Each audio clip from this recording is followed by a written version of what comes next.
সুপ্রিয় একাদশ শ্রেণীর শিক্ষার্থীবৃন্দ, আশা করি তোমরা সকলেই ভালো আছো এবং সুস্থ আছো এবং সকলেই বর্তমান সময়ে স্বাস্থ্যবিধি মেনে চলবা এবং সকলেই তোমাদের পারিবারিক সদস্যদেরকে স্মরণ করিয়ে দেবা যেন সকলেই স্বাস্থ্যবিধি মেনে চলে এবং সুস্থ থাকার জন্য, করোনা ভাইরাস থেকে সুস্থ থাকার জন্য সকলকে স্মরণ করিয়ে দেবা।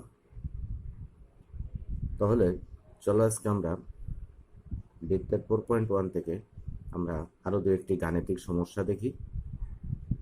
দেখো, এখানে যে প্রশ্নটা উপস্থাপন করা হয়েছে সে প্রশ্নে বলা হয়েছে twice x minus y equal to 3 রেখার উপর কেন্দ্র বিশিষ্ট একটি বৃত্ত 3 -2 এবং -2 0 বিন্দু দুটি দিয়ে অতিক্রম করে, তাহলে বৃত্তটির সমীকরণ নির্ণয় করো। ঠিক আছে, তাহলে আজকে আমরা এই গাণিতিক সমস্যাটা সমাধান করব। আমি তোমাদেরকে আবারও বলে রাখি, সদৃশ অঙ্ক আমি কিন্তু একটাই করব এবং বাকিগুলো তোমরা তদ্রূপভাবে করার চেষ্টা করবা, কারণ সদৃশ অঙ্ক বিভিন্নভাবে ঘুরিয়ে একই অঙ্ক বারবার দেওয়া আছে, কিছু সমীকরণ পরিবর্তন, বিন্দু পরিবর্তন করে দেওয়া আছে, তোমরা সেগুলো অনুশীলন করবা নিজেরা। তাহলে চলো এটা সমাধান করি।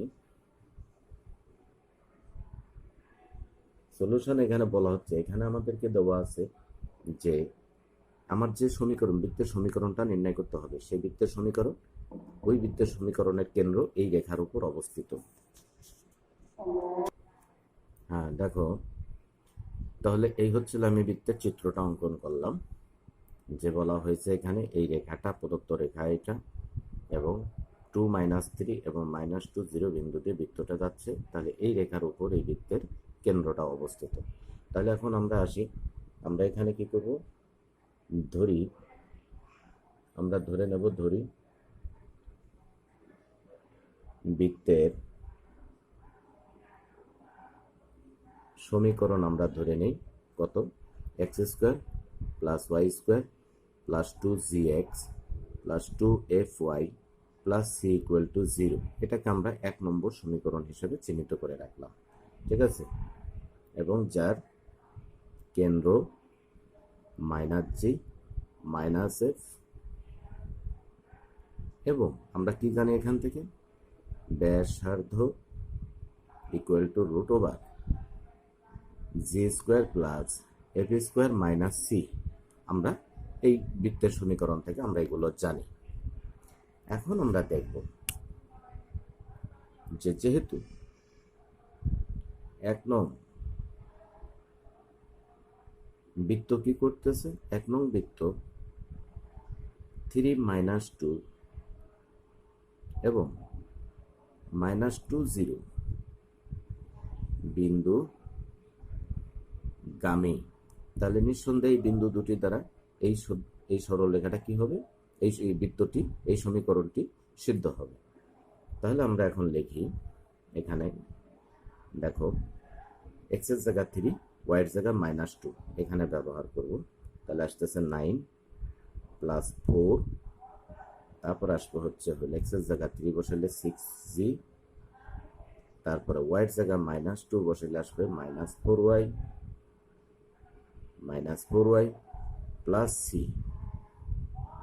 = 0। তাহলে হুইচ ইমপ্লাইজ, এই সমীকরণটা কত দাঁড়ায়, তাহলে 6c - 4a + c + 13 = 0। তাহলে এই রাশিটাকে আমরা 2 নম্বর সমীকরণ হিসাবে চিহ্নিত করি, এবং আমরা যে কাজটা করব, যে দ্বিতীয় বিন্দুটি -2 0, তাহলে x এর জায়গা -2, y এর জায়গা 0 বসবে, তাহলে কত আসবে এখানে, 4 - 4g, y সব 0 + c = 0। তাহলে এটাকেও আমরা একটু সাজিয়ে লিখি, -4g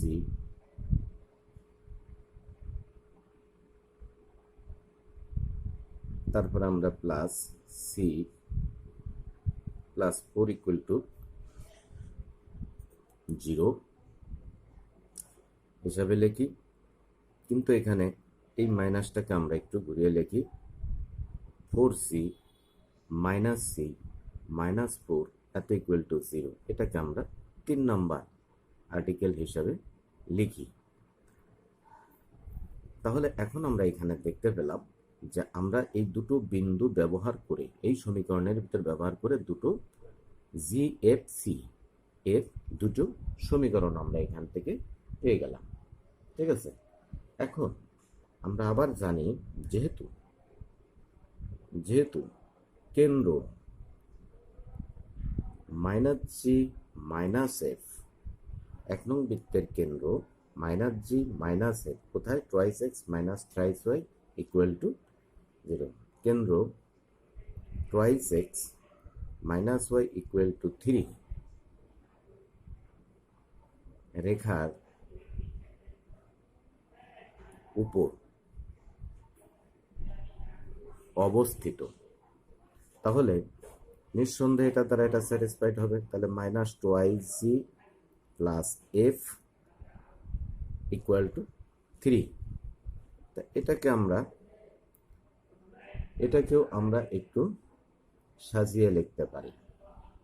এই রাশিটাই পাশে আসলে মাইনাস হবে, তাহলে আমরা লিখব twice G minus F plus 3 equal to 0। এটাকে আমরা 4 নম্বর সমীকরণ হিসাবে চিহ্নিত করলাম।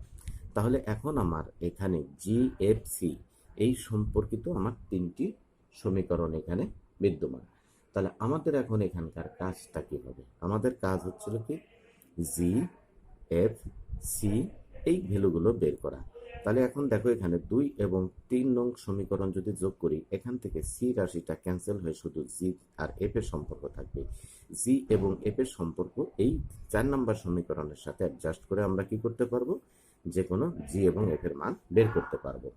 তাহলে আসো এখন আমরা দেখি যে এখন কি করব, যে 2 এবং 3 নং যোগ করি।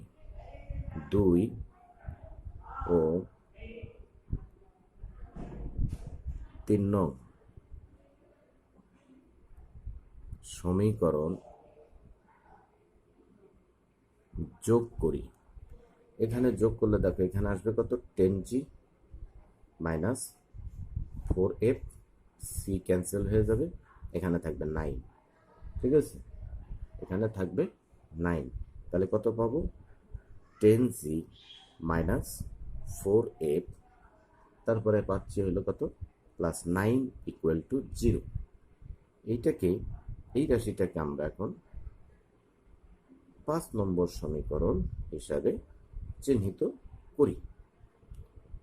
এখন আমরা দেখো 4 এবং 5 এই দুই সমীকরণকে সমন্বয় করে আমরা এখন এখানে কি করব, এখান থেকে ভ্যালুটা বের করে নেব। তাহলে এখন এখানে দেখো যে এফ ইকুয়াল টু আমরা কত পাবো, এফ ইকুয়াল টু পাবো হচ্ছে হলো টুয়াইস জি প্লাস 3। এই রাশিটা আমরা এখানে ব্যবহার করতে পারি। এখন লিখি যে 4 ও 5 নং থেকে পাই। তাহলে এখন এইখানে আমরা 10g মাইনাস 4 এফ এর জায়গায় আমরা কত বসাবো, twice G plus 3, twice G plus 3, এখানে আসতেছে প্লাস 9 ইকুয়াল টু 0। তাহলে এইটাকে ক্যালকুলেশন করি, 10g minus 8g minus 12 plus 9 equal to 0। তাহলে দেখো এখানে কত থাকে, twice G minus 3 equal to 0, which implies z equal to আমরা এখানে পাবো কত, 3/2 পাবো। ঠিক আছে, তাহলে আমরা এখান থেকে কত পাবো দেখো তো দেখি। অতএব আমরা 4 নাম্বার থেকে আমরা এফ ইকুয়াল টু কত পাবো, এফ ইকুয়াল টু কত ছিল আমাদের, 2 ইন্টু 3/2 প্লাস 3, এত equal to 3 plus 3 equal to 6। তাহলে আমরা জি এর ভ্যালু এখান থেকে পেয়ে গেলাম, এফ এর ভ্যালু আমরা পেয়ে গেলাম এইখান থেকে। তাহলে এফ ইকুয়াল টু কত ছিল আমরা বলছিলাম, টুয়াইস জি, তাহলে F equal to twice G plus 3। ঠিক আছে, এটাই আমাদের সম্পর্কটা এখানে দাঁড়িয়েছিল 4 নাম্বার হিসাবে। তাহলে তার ভিতর দিয়ে আমরা এখান থেকে বের করলাম হচ্ছে হলো এফ এর ভ্যালু। তাহলে জি এবং এফ এর ভ্যালু আমরা যে কোনো একটা থেকে, তাহলে দেখো এখন আমরা আমাদের দেখো এখানে যে 3 নাম্বার সমীকরণ, 3 নাম্বার সমীকরণে শুধু জি এর ভ্যালুটা বসাইলে আমরা এখান থেকে সি এর ভ্যালু ক্যালকুলেশন করতে পারবো। তাহলে এখন আমরা কি বলবো যে 3 নং সমীকরণ, যাতে 3 নং থেকে পাই 3 নং সমীকরণের ভিতরে আমার জি এর মান আছে, তাহলে 4 ইন্টু 3/2, তারপর আছে হলো মাইনাস সি, এরপর আছে হলো আমার -4 ইকুয়াল টু 0। তাহলে দেখো এই জায়গাটা ক্যালকুলেশন করলে আমার কত দাঁড়ায়, এখানে থাকে 2, 6 হয়, 6 -4 ইকুয়াল টু সি আসে, সিটাকে আমি সরিয়ে নিলাম। তাহলে which implies c equal to কত আসে, 2। তাহলে আমরা এখান থেকে এফ এর ভ্যালু, জি এর ভ্যালু পেলাম, এফ এর ভ্যালু পেলাম এবং আমরা সি এর ভ্যালু পেয়ে গেলাম।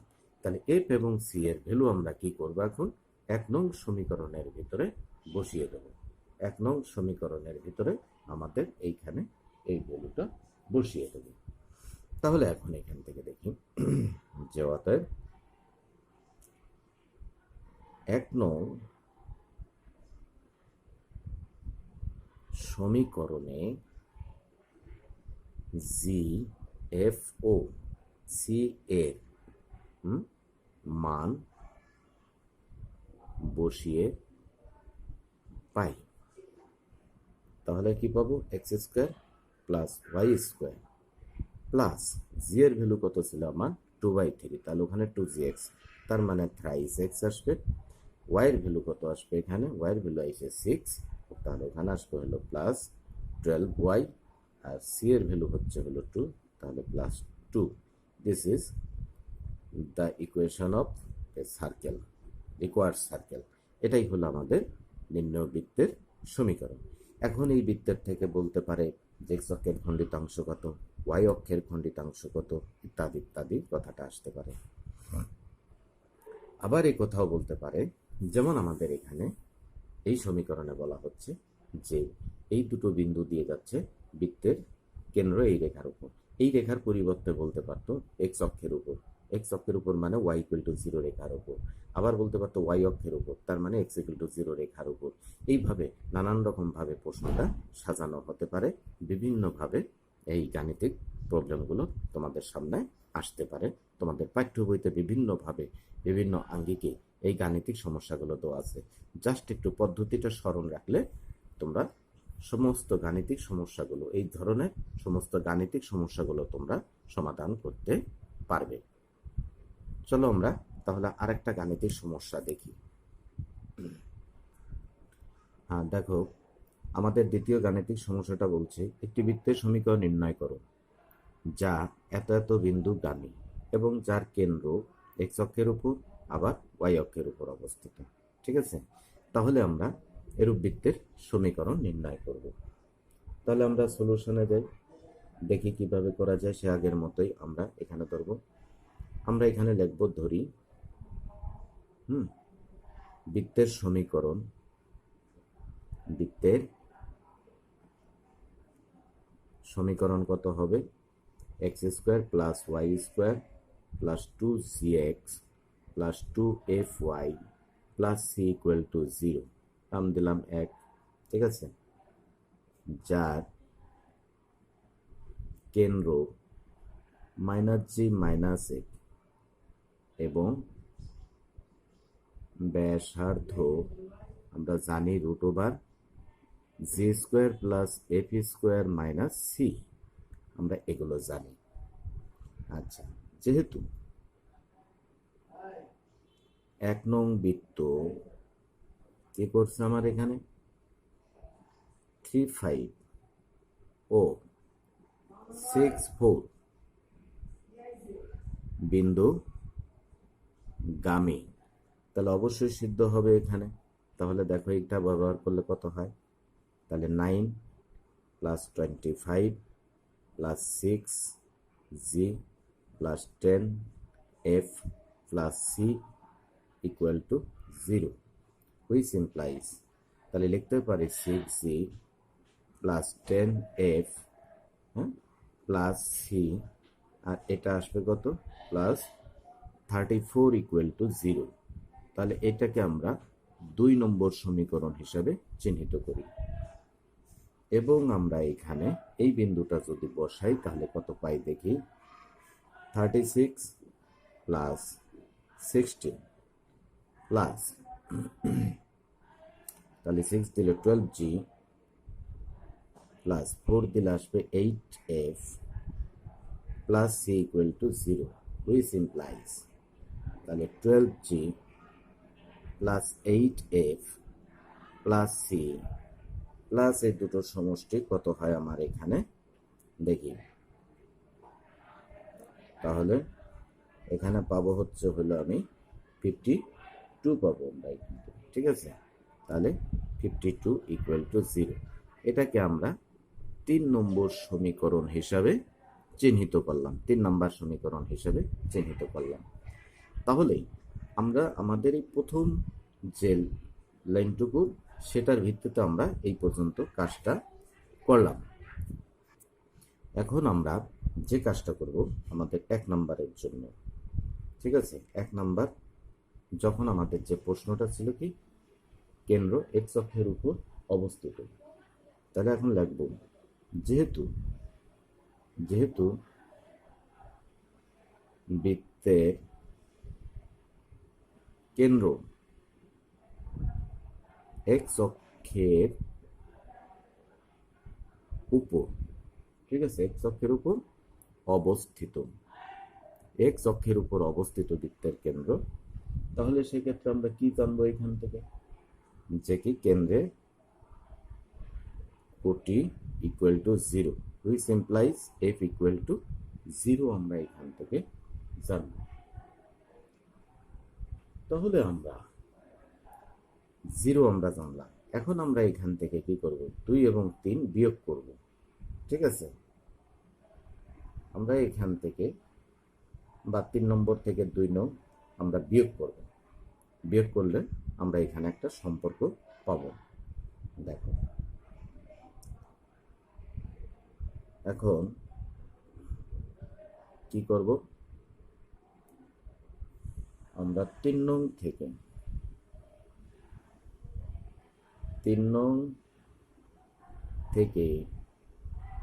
2 নং বিয়োগ করি, তাহলে এই 3 নাম্বার থেকে 2 নম্বর যদি বিয়োগ করি তাহলে কত আমরা পাবো এখান থেকে, ঠিক আছে। আমরা এখান থেকে পাবো হচ্ছে হলো 6 মাইনাস টুয়াইস এর প্লাস 18 ইকুয়াল টু 0 আমরা এখান থেকে পেয়ে যাব, এখান থেকে এটা বিয়োগ করলে 18 হয়।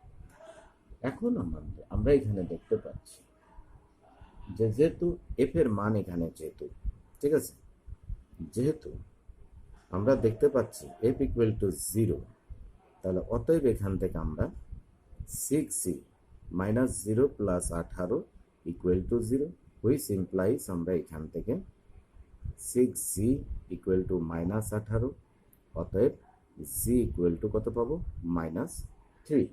আমরা এখান থেকে g এর ভ্যালু পেয়ে গেলাম মাইনাস 3।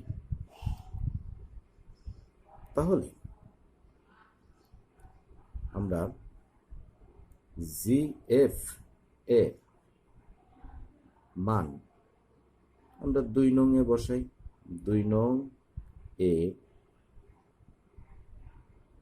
বসিয়ে পাই, তাহলে 2 নং সমীকরণে বসিয়ে পাবো এই সেই 2 নম্বর, এখানে ছোট রাশি আমরা এখানে বসিয়ে পাবো।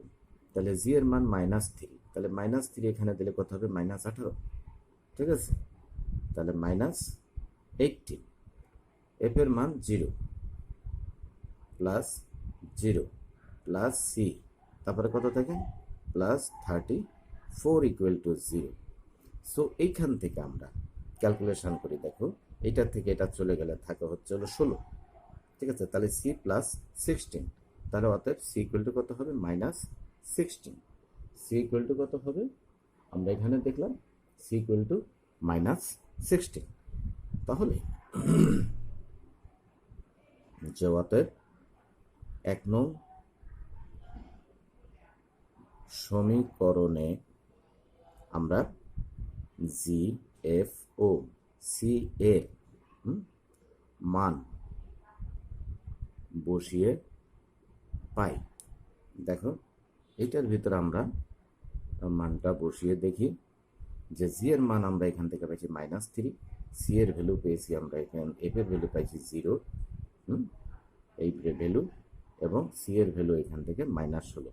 তাহলে আমরা এই সমীকরণে বসাবো, মূল সমীকরণে, যেটা আমরা সাপোজ করেছিলাম। তাহলে আমরা কত পেয়েছি? x² প্লাস y², তারপরে -2gx, তার -6x, এফ এর ভ্যালু 0, তাই y পার্টটা থাকবে না, এখানে থাকবে হলো সি এর ভ্যালু 16, এত ইকুয়াল টু 0। তাহলে এটাই হলো নির্ণেয় বৃত্তের সমীকরণ, যার কেন্দ্র এক্স অক্ষে অবস্থিত। ঠিক আছে, এক্স অক্ষে অবস্থিত।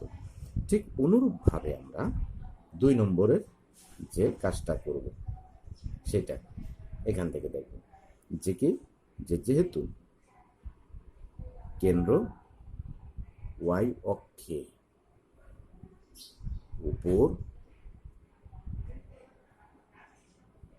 অবস্থিত, তাহলে অতএব কেন্দ্রের ভুজ equal to 0, which implies z equal to, আমরা এখান থেকে 0, জি ইকুয়াল টু 0 পেলাম। এখন তদ্রূপভাবে আমরা কি করব? এখান থেকে যে 2 নং 3 নং বিয়োগ করব, 3 নং থেকে, যে কি, যে এখন আমরা কি করব? 3 নং থেকে 2 নং বিয়োগ করি, যদিও আমাদের এই রাশিটা বিয়োগ করা এখানে এই যে আছে। তাহলে কত হয়েছিল এখানে আমাদের? 6g - 2f plus 18 equal to 0। ঠিক আছে, 18 ইকুয়াল টু 0। তাহলে আমরা এখন লিখবো কি, যেহেতু g ইকুয়াল টু 0, তাহলে অতএব আমরা এর ভিতরে জিটার মান বসাই দিয়ে কত পাবো এখানে? তাহলে টোয়াইস f ইকুয়াল টু 18, অতএব f ইকুয়াল টু আমরা কত পাবো এখানে? 9 পেয়ে গেলাম। f ইকুয়াল টু আমরা এখান থেকে কত পেলাম? 9। তাহলে f ইকুয়াল টু 9 পেলাম। তাহলে আমাদের জি এর মান এখান থেকে আমরা দেখলাম, তারপরে এখানে f এর মান দেখলাম। আবার এখান থেকে তদ্রূপভাবে আমরা কি করতে পারি, যে আমাদের এই 2 নং সমীকরণের ভিতরে আমরা জি এবং এফ এর মান বসাই। ঠিক আছে, তাহলে অর্থাৎ 2 নং সমীকরণে জি ও এফ এর মান বসিয়ে পাই। তাহলে আমরা আমাদের এখানে 2 নং সমীকরণটা ছিল যে জি হলো 0, তারপরে হলো এফ এর ভ্যালু ছিল হলো আমাদের এফ এর ভ্যালু ছিল হলো আমাদের 10। ঠিক আছে, 10f, তাহলে 10 ইন্টু 9, তারপরে হলো plus c plus 34 equal to 0। তাহলে এই ক্ষেত্রে আমরা সি এর ভ্যালুটা ক্যালকুলেশন করে কত পাবো? দেখো আমরা একটু, এটা 0, এটা হলো 90, তাহলে 90 প্লাস হলো এইটা, তাহলে হবে কত আমাদের এখানে? 412। তাহলে এখানে পাবো হলো আমরা -124। তাহলে সি ইকুয়াল টু পাবো আমরা -124, এই ভ্যালুটা পাবো। তাহলে মাইনাস সি আমরা এখানে ক্যালকুলেশন করে, মৌখিক ক্যালকুলেশন করে, তোমরা লাইন বাড়িয়ে করবা, সংক্ষিপ্ত করবা না, যেহেতু আমার একটু সীমাবদ্ধতা আছে, তাই আমি দেখালাম। এখন কি করব, যে জি এফ ও সি এর মান 1 নং এ বসিয়ে পাবো। তাহলে এখানে আমরা x square plus y square থাকবে, জি এর মান 0, নিঃসন্দেহে এটা থাকবে না, পার্ট থাকবে না। এফ এর মান হলো 2, তার মানে কত হবে 9 দুগুণা 18 ওয়াই, আর সি এর মান হচ্ছে হলো -124 ইকুয়াল টু 0।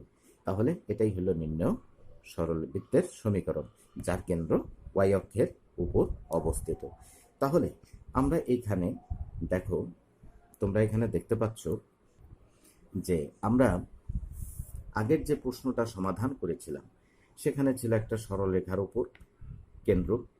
এখন এখানে আমি এক্স অক্ষের উপর কেন্দ্র দিলাম, ওয়াই অক্ষের উপর কেন্দ্র দিলাম, দেওয়ার পর কিন্তু গাণিতিক সলিউশন প্রক্রিয়াটা কিন্তু একই ধাঁচের, হ্যাঁ, একই ধাঁচের, এই পর্যন্ত একই ধাঁচের আমরা করলাম।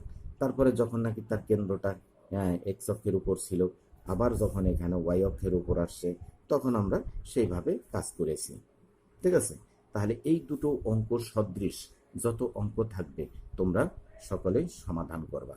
আশা করি তোমরা সকলেই এই ধরনের গাণিতিক সমস্যা অনায়াসে সমাধান করতে পারবা। তো আজকে পর্যন্তই। সকলে ভালো থাকো, সুস্থ থাকো। আল্লাহ হাফেজ।